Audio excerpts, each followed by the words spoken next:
90% des gens ne connaissent même pas ces fonctionnalités cachées dans leur voiture. Et c'est vraiment dommage. Voici quelques astuces pratiques. Premièrement, tirez votre ceinture de sécurité jusqu'au maximum. Ensuite, fermez la portière et placez la ceinture sur votre épaule. De cette façon, vous pouvez utiliser toute votre force pour pousser la voiture en cas de besoin. Deuxièmement, appuyez et maintenez ce bouton situé sur l'appui-tête du siège. Vous pouvez retirer l'appui-tête, le retourner et le réinsérer. Cela offre un meilleur confort pour dormir dans la voiture. Troisièmement, sous le volant, vous trouverez un petit levier. En l'appuyant doucement, vous pourrez ajuster à la fois la hauteur et la distance du volant pour un confort de conduite optimal. Quatrièmement, allumez vos phares, puis activez les feux de route. Tirez ensuite le levier d'essuie-glace vers vous et maintenez-le pendant 3 secondes. Cela activera la fonction de nettoyage des phares si votre voiture en est équipée. Alors, vous avez appris quelque chose de nouveau?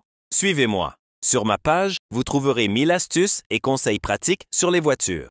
Il faut s'arrêter rapidement si ces 7 voyants s'allument sur votre tableau de bord. Premier, la lampe en forme d'Aladin indique un niveau d'huile trop bas. 2. Le voyant ressemblant à un hélicoptère signale un problème moteur. Troisième, le point d'exclamation signifie qu'il faut vérifier immédiatement le liquide de frein. Quatrième, le thermomètre indique un manque de liquide de refroidissement. Cinquième, la lampe en forme de bourgeon montre que les pneus sont sous-gonflés. 6. Le cercle avec un point signifie que les plaquettes de frein doivent être remplacées. 7. Le voyant du volant indique un problème avec la direction assistée. Mieux comprendre ces signaux permet d'éviter les pannes et les accidents. Viens voir ça.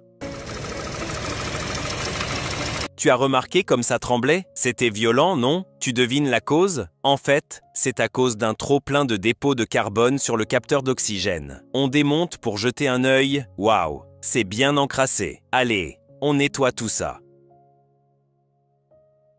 Voilà, comme neuf. Maintenant, on le remet en place. Moment de vérité.